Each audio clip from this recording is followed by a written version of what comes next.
안녕하세요. 조선팔도 재미난 이야기가 꽃피우는 야단만개입니다. 오늘의 이야기 지금 시작합니다. 옛날 옛적 마을에서 제일 가는 양반집 딸 홍련이 살고 있었습니다. 눈이 부실 정도로 고운 외모에 매일같이 마을을 떠들썩하게 만들었지요. 홍련이다. 어찌 저리 고울꼬? 손 한 번만 잡으면 소원이 없겠네. 홍련은 저를 찬양하는 사내들에게 활짝 웃어주고는 어디론가로 달려갔습니다. 깊은 산속 물이 졸졸 흐르는 개울가에 도착한 홍련은 옷을 하나둘 벗기 시작했습니다. 이날은 단오날이었기 때문이었지요. 홍련이 한참 멱을 감고 있는 그때 어디선가 그녀를 바라보는 뜨거운 시선이 느껴지는 것 아니겠습니까? 시선을 따라가 보니 어라, 웬 사내 하나가 입을 떡 벌리고 있네요. 요 넋이 나간 사내는 옆 마을에 사는 대호라는 청년인데요.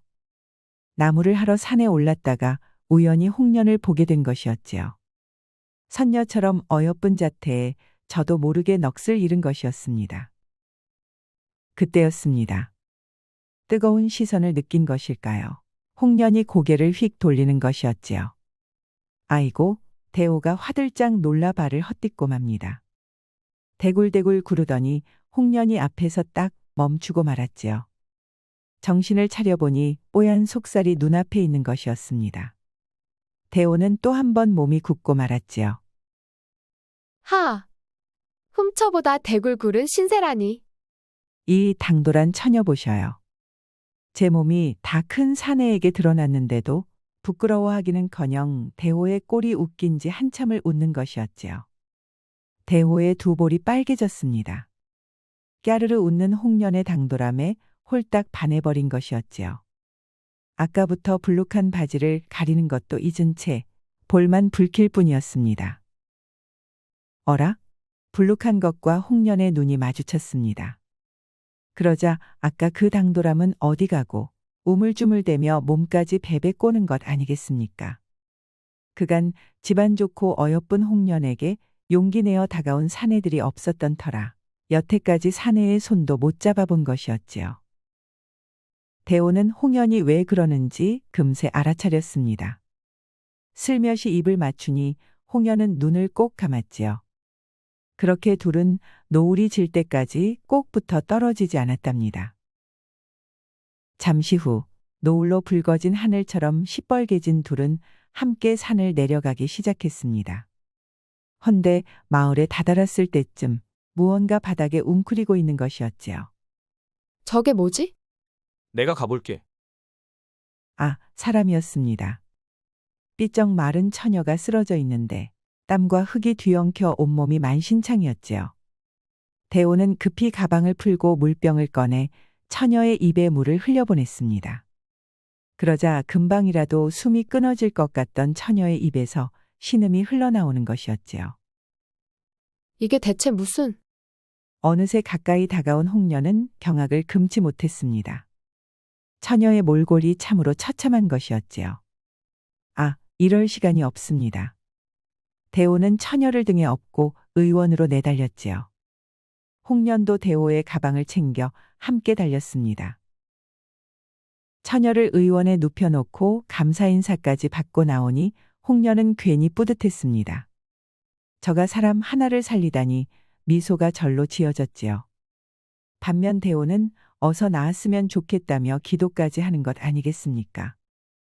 그런 대호의 순수함은 홍련의 마음을 또 한 번 움찔하게 만들었지요.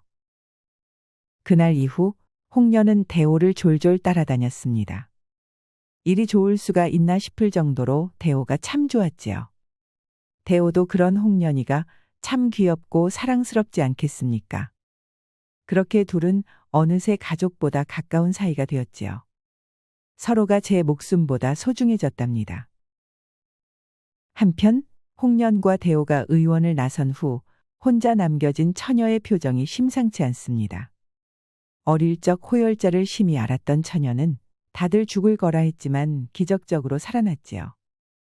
허나 다리 하나가 망가져 시집은커녕 여종도 못하는 신세가 된 것 아니겠습니까?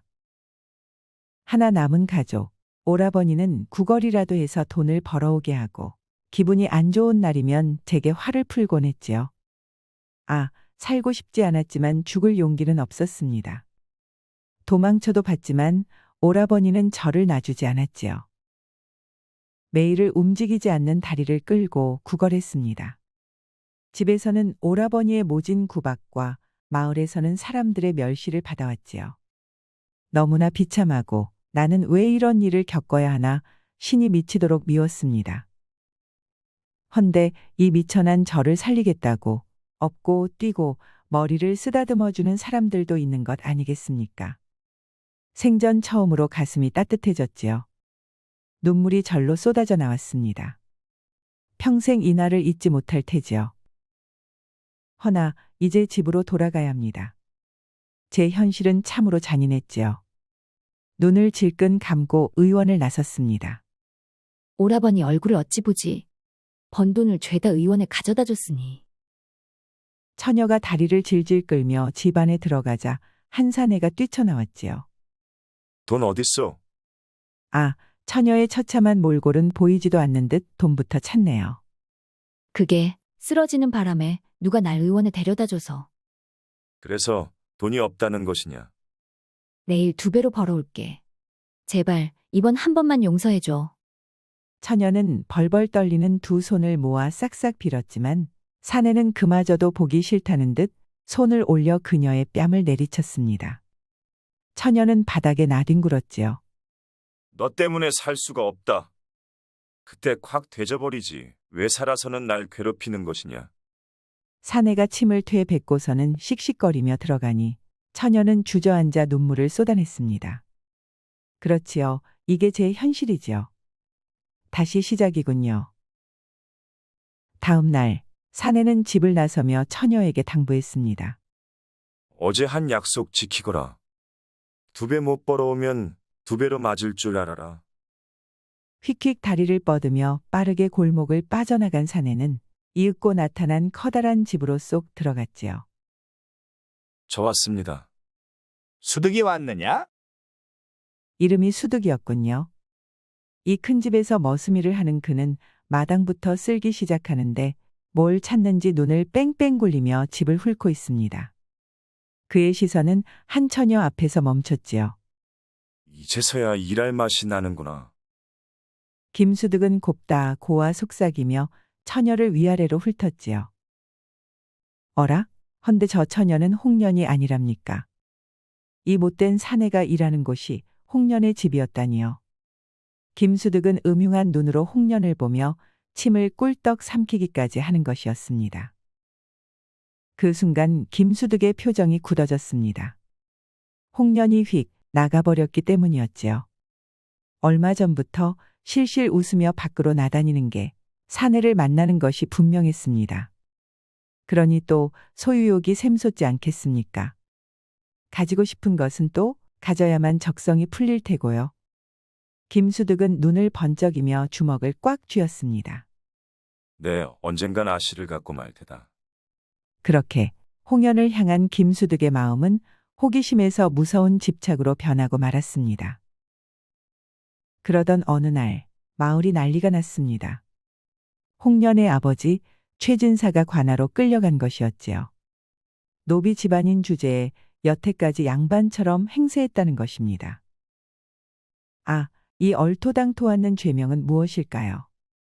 최진사는 온갖 증자들을 제출했지만 관아에서는 듣질 않았습니다.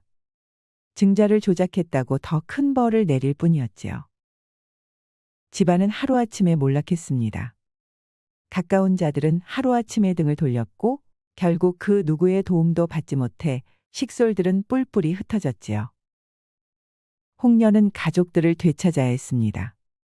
가장 돈이 되는 일, 기생이 되어야 했지요. 끝까지 저를 책임지겠다는 대호에게는 모질게 이별을 고했습니다. 손가락질 당하는 제 편을 들면 사는 게 사는 것이 아니게 될 것이 뻔한데 어찌 사랑을 하나요? 마음이 갈기갈기 찢어지는 것 같았지만 대호를 위해서라면 그럴 수밖에 없었지요. 그렇게 홍련은 마을을 떠나 기생이 되었습니다. 매일 밤 방으로 뛰쳐들어와 눈물을 쏟았지요.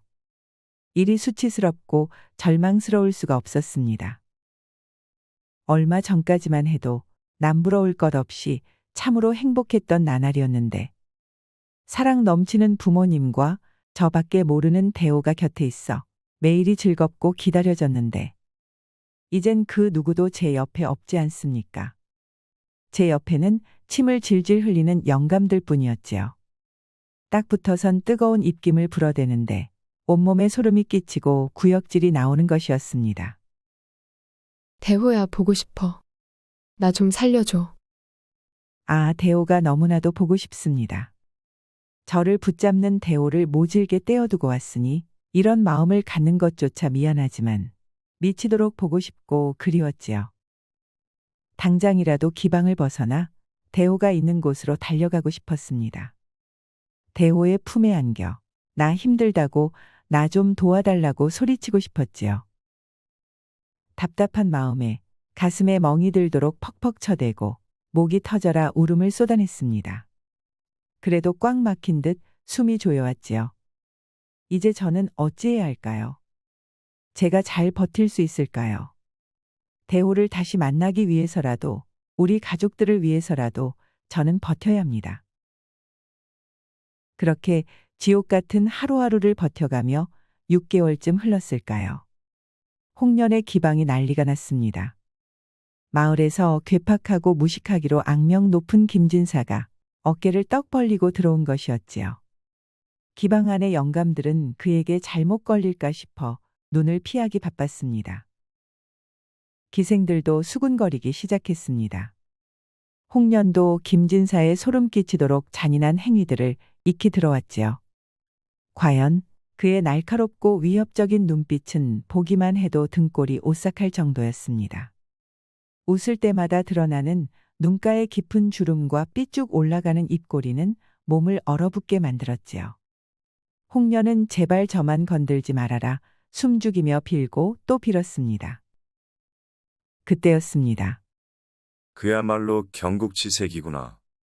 아, 김진사의 시선이 홍련 앞에서 멈추었습니다. 다른 기생들과는 달리 우아하고 기품이 넘치는 것이 딱 제가 찾던 것이었지요. 김진사는 벌벌 떠는 홍련의 손목을 확 끌더니 제 옆에 앉혔습니다. 그러고선 치마 속으로 손을 불쑥 집어넣고 주물거리기 시작하는데 아, 홍련의 눈꺼풀이 파르르 떨립니다. 진정 저를 보살펴주는 신은 없는 걸까요? 더 가까이 와보거라. 김진사의 손은 더 위로 올라갔습니다. 어찌나 거친지 홍련의 눈에서는 눈물이 뚝뚝 떨어졌지요. 김진사는 거친 손길로 한참을 주물대고 나서야 손을 빼내었습니다. 얼굴이 벌개져서는 기방을 나섰지요. 홍련은 주저앉아 가슴을 퍽퍽 쳤습니다.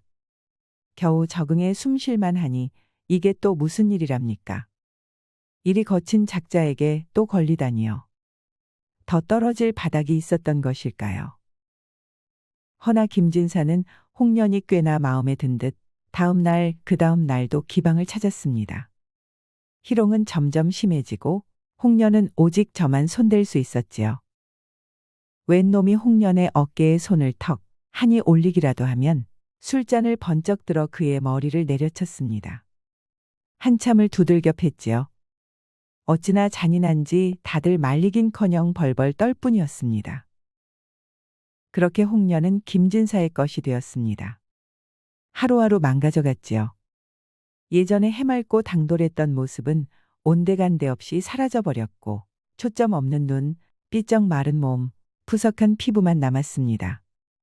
닦고 닦아도 눈물은 계속 쏟아지고 이렇게까지 해야 하나 싶으면서도 이럴 수밖에 없는 현실에 가슴은 무너져 내렸지요. 그때였습니다. 거울 속 제 모습과 눈이 마주치고 말았지요. 제가 이리 망가져 버렸다니요. 눈물 자국과 헝클어진 머리, 쩍쩍 갈라진 피부는 정말 낯설었습니다. 한참을 거울을 바라보다 정신이 번쩍 들었습니다. 이렇게 계속 무너지기만 하면 평생 예전으로 돌아갈 수 없지 않겠습니까? 홍련은 주먹을 꽉 쥐고 마을 제일의 기생이 되리라 다짐했습니다. 저가 최고가 되면 김진사에게 대들어 볼 수는 있을 테니까요. 그날부터 목이 터져라 노래를 하고 몸이 부서져라 춤을 추었습니다. 잠도 자지 않고 끼니도 걸으며 최고의 기생이 되기 위해 애썼지요. 그렇게 절치부심하여 마침내 홍련은 마을을 쥐락펴락하는 뛰어난 기생이 되었습니다. 단 1년 만의 일이었지요.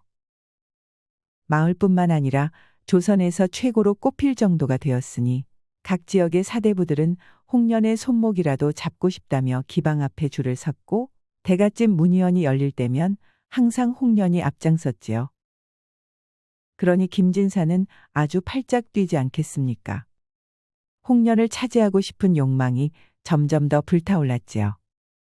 허나 명기가 된 홍련은 이제 김진사의 희롱 따위를 받는 기생이 아니지 않겠습니까? 특히나 저를 망가뜨린 김진사니 이젠 눈도 마주치지 않았지요. 그러던 어느 날 김진사는 발을 쾅쾅 구르며 기방을 나왔습니다. 홍련이 여기저기 불려다니느라 당최 기방에 있지를 않는 것이었지요. 화가 잔뜩 난 채로 집으로 향한 김진사는 방문을 벌컥 열더니 주먹질을 합니다. 앞엔 웬 마른 처녀 하나가 있었지요. 어라, 헌데 저 처녀 어딘가 익숙합니다. 산에 쓰러져 있던 그 처녀, 즉 김수득의 여동생 아니겠습니까? 그렇지요. 김진사는 바로 김수득이었던 것이었습니다. 머슴이었던 김수득이 어찌 김진사가 될 수 있었던 것이었을까요? 일은 이러했습니다. 그날 욕망을 건드려서 그런 걸까요? 김수득의 홍련을 향한 집착은 걷잡을 수 없이 커졌습니다. 홍련을 미행까지 하는데 그러다 대호와 사랑을 나누는 걸 보게 된 것이었지요. 소유욕에 눈이 돌아버린 김수득은 결국 괴물이 되지 않겠습니까? 우선 저 행복에 미칠 것 같은 미소를 짓는 홍련을 망가뜨려야 했지요. 집안을 몰락시키고 재산을 훔쳐 달아나 양반 신분을 샀습니다. 그리고선 홍련을 또 쫓아다녔지요. 중간에 대호란 놈이 울고불고 홍련을 붙잡아 실패로 돌아갈 뻔했지만 다행히 홍련은 그 놈을 떠났지요. 아, 기생이라니 넋이 나간 건지 머슴만 수십이었던 터라 저를 모르는 건지 홍련은 저를 못 알아봅니다. 제 집에서 일하던 머슴인 줄도 모르고 이 거친 손길을 참고 있네요. 더욱 흥분이 됐습니다. 그렇게 김수득은 매일같이 홍련을 희롱하고 그간의 욕구를 풀었던 것이었습니다.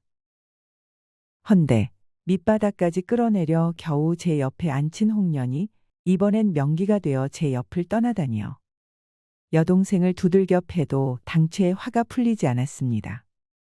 홍련을 또 어찌하면 무너뜨릴 수 있을까요? 그때 김수득의 눈이 번쩍였습니다. 홍련이 아직까지도 대호를 흠모하는 건 분명하니 그놈을 핍박해서라도 홍련을 구렁텅이로 몰아넣어 봐야겠습니다. 그래, 대호 그놈을 망가뜨리자. 김수득은 왈패를 풀어 대호를 납치했습니다. 온몸이 만신창이가 된 대호의 손과 발을 묶어 축축하고 어두운 광에 가두고 몇 번씩이나 패고 또 팼지요. 그 고통은 모두 홍련 때문이다 라는 말도 잊지 않았습니다. 허나 대호는 홍련의 이름을 듣자마자 동태 같던 눈이 반짝였습니다. 흔적도 없이 사라진 홍련의 이름을 여기서 듣다니요. 이자가 홍련을 아는 것이 분명했습니다. 버텨야 했습니다. 겨우 목숨을 부지할 수 있을 정도의 물과 거친 식량이 전부였고 옷은 해지고 온몸이 피딱지였지만 정신을 붙들고 있어야 했지요. 다음 날 김수득은 의기양양하게 기방에 들어갔습니다. 마침 오늘은 홍련이 있군요. 대호 그놈이 지금 어디 있는지 아느냐? 홍련은 움찔하며 손을 벌벌 떨었습니다. 설마 이 포악한 양반이 제 뒤를 캐 대호를 찾아낸 것일까요? 우리 집 광 안에 피떡이 된 채로 누워 있더구나. 아, 가슴이 무너지는 것 같았습니다. 살을 깎는 고통을 참으며 명기가 되었지요. 이제 돈을 모아 대호를 찾을 일만 남았는데 한 발 늦어 이 잔인한 자의 손에 대호가 잡히다니요. 어찌나 고통스럽게 괴롭혔을지가 뻔해 진정 가슴이 찢어지는 것 같습니다. 그러길래 왜 말을 듣지 않았느냐? 수청을 들겠다 하면 그놈은 놓아주겠다. 제가 이걸 어찌 거부하나요? 더 이상 대호를 힘들게 할 수는 없지요. 홍련은 붉어진 눈으로 고개를 끄덕일 수밖에 없었습니다. 김수득은 입이 찢어져라 웃음을 터뜨립니다. 높디 높은 대감들도 홍련과 밤을 보내지 못했지요. 헌데 머슴이었던 제가 홍련을 수청에 들게 하다니요. 대단하지 않습니까? 김수득은 득이만만해서는 그동안 콧대 높게 굴었던 홍련을 쓰다듬기 시작했습니다. 더 탐스러워졌구나. 두툼한 손은 깊고 더 깊게 들어갔지요. 한참을 헤집고서는 홍련에게 짧게 입을 맞추고 기방을 나서네요. 오늘은 이만하지. 아, 참 희한한 방법으로 괴롭힙니다. 할 거면 빨리 끝내지 질질 끌며 또 홍련을 망가뜨릴 것이 분명했지요. 그날 저녁 김수득의 집은 떠들썩해졌습니다. 네, 오늘 참 기분이 좋구나. 홍련을 다시 손에 가졌으니 온 세상을 가진 것 같았지요. 이런 날 술이 빠지면 되겠습니까? 취할 때까지 마셔주어야 했지요. 잠시 후 취한 김수득이 잠에 들자 집은 고요해졌습니다. 그때 탁쓱 탁쓱 하는 소리가 들려왔지요. 김수득의 여동생, 그 절름발이 처녀의 걸음소리였습니다. 김수득의 방문이 열립니다. 처녀는 살금살금 들어와 김수득의 옷자락을 뒤지기 시작했지요. 아, 열쇠 하나를 찾았습니다. 다시 슬그머니 방에서 나오더니 대호가 있는 광 쪽으로 향하네요. 그렇지요. 처녀는 처음으로 제 마음을 따뜻하게 해준 대호를 잊지 않았던 것이었습니다. 광으로 끌려가는 대호를 보고 제 목숨을 걸어서라도 도움을 주고 싶었던 것이었지요. 처녀는 떨리는 손으로 광을 열고 대호를 깨웠습니다. 일어나 보셔요. 잠에서 깬 대호는 깜짝 놀라지 않겠습니까? 그때 그 처녀가 여기 있다니요. 저 자는 내 오라버니요. 은혜를 갚고 싶었는데 일이 갚게 되는군요. 잠을 푹 자게 하는 약초를 먹었으니 내일 정오나 되어야 깰 것이지요. 그 전에 묘안을 찾아 홍련 아씨를 구해야 해요. 김수득은 제 여동생을 너무 얕잡아 보았습니다. 여동생이 듣든 말든 홍련 해왔던 것이었지요. 홍련의 집안을 몰락시키고 기생이 된 홍련을 만나고 대호를 납치해 홍련을 협박하고 김수득이 그간 해온 짓을 모두 보고 들은 것이었습니다. 사실 처녀는 오라버니가 말하는 홍련이 저를 구해준 그 여인인지 몰랐었습니다. 하여 그간 김수득의 악행을 넘겨왔었지요. 헌데 대호가 떡하니 나타나니 홍련이 그 여인인 걸 알게 된 것이었습니다. 그러니 가만히 있을 수 있겠습니까? 제 오라버니라면 좋은 날 항상 술을 마셨으니 불편한 다리를 이끌고 미리 약초를 구해와 술에 섞어둔 것이었지요.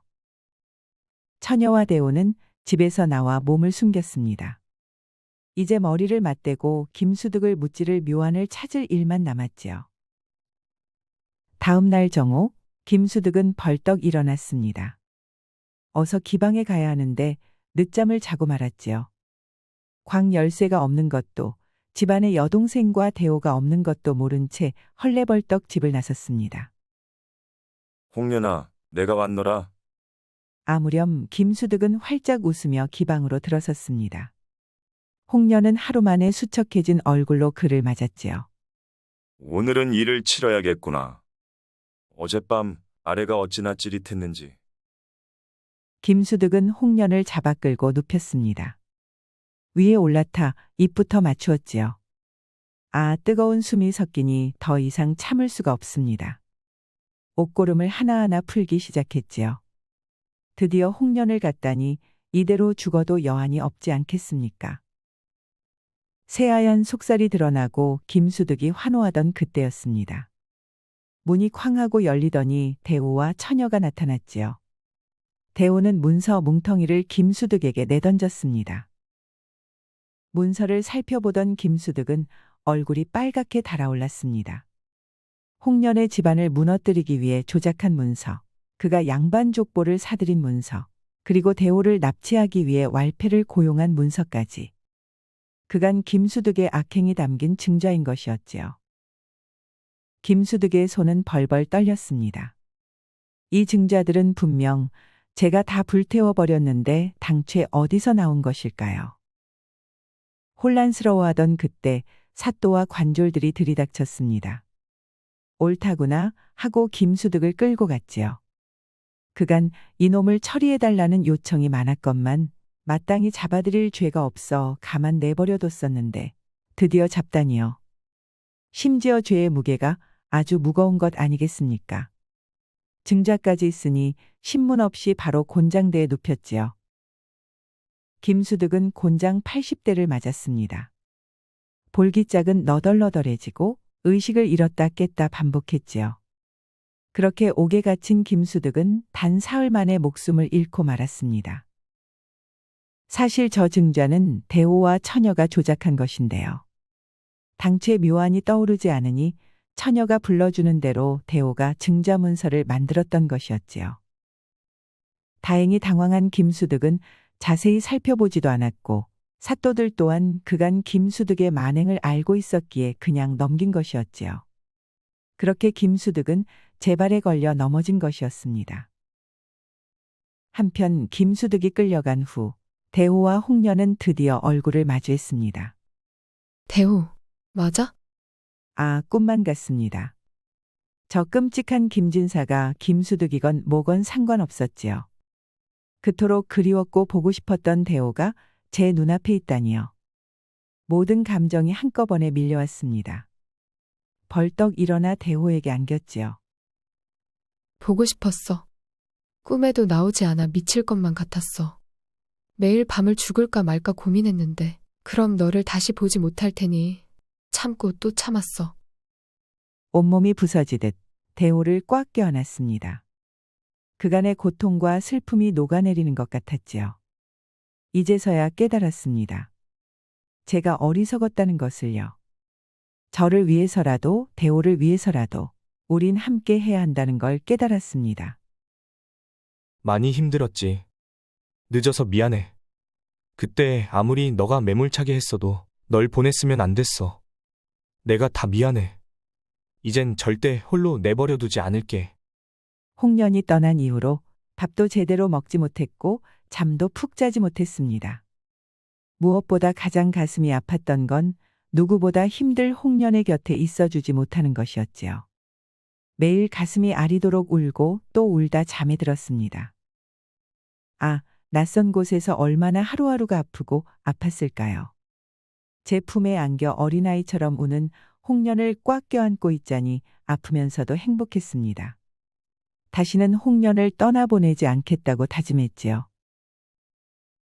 그렇게 홍련의 집안에 대한 명예는 회복되었고 다시 양반의 지위를 되찾았습니다. 대호와 홍련은 그 어떤 일이 있어도 평생 함께하리라 약속했지요. 모두의 축복을 받으며 혼이 나요. 기쁜 일도 슬픈 일도 함께하며 평생을 살아갔답니다. 한편 김수득을 무찌르는데 가장 큰 도움을 준 그의 여동생 절름발이 처녀도 그들의 곁에 남았습니다. 암흑 같던 삶에서 처음으로 제게 도움을 준 사람들이었지요. 그래도 제 핏줄인데 진정 무너뜨려도 되나 싶었지만 차마 그들의 시련을 못 본 채 할 수는 없었습니다. 이번엔 제가 도움을 줄 차례였지요. 막상 오라버니가 세상을 떠나니 가슴 한켠이 아리기도 했지만 이젠 저는 혼자가 아니었습니다. 그들은 제 마음이 힘든 걸 아는 듯 그토록 그들을 괴롭혔던 사람임에도 그를 애도하며 저를 위로했지요. 아, 이게 진정 사는 것이었군요. 저도 남들에게 사랑받을 수 있고 보살핌도 받을 수 있는 사람이었군요. 처녀는 저를 욕하고 멸시하는 사람들만 만나왔던 터라 삶이 이리 행복한지 처음 알게 되었습니다. 매일을 울었는데 이젠 매일 웃으며 시간을 보냈지요. 매일 죽고만 싶었는데 이젠 매일 아침 눈을 뜨는 게 즐거워졌습니다. 대호와 홍련은 그런 처녀를 위해 도와줘서 고맙다며 일자리도 주고 집도 내어주었지요. 그러니 이제 그녀에게는 그들과 함께 더할 나위 없이 행복하기만 할 날들만 남지 않았겠습니까? 오늘의 이야기는 여기까지입니다. 사랑해서 떠난다라는 말처럼 홍련은 대호를 위해 이별을 고하고 떠났는데요. 제 옆을 떠나 대호가 행복해지길 바랐지만 결국 서로 함께해야 진정 행복해질 수 있다는 것을 깨달았습니다. 누구나 한 번쯤은 무너질 수 있습니다. 그때 사랑하는 사람까지 힘들게 할 수는 없다며 이별을 고하고 혼자 짊어지려 하지 말고 한번 솔직하게 털어놓아 보는 것은 어떨까요? 진정 사랑한다면 무너진 제 옆에 남아 손을 잡고 일으켜 줄 테니까요. 끝까지 시청해주셔서 감사합니다. 오늘의 이야기가 재미있으셨다면 구독과 좋아요, 알림 설정까지 꾹 눌러주세요. 그럼 오늘도 행복하고 즐거운 시간 보내세요.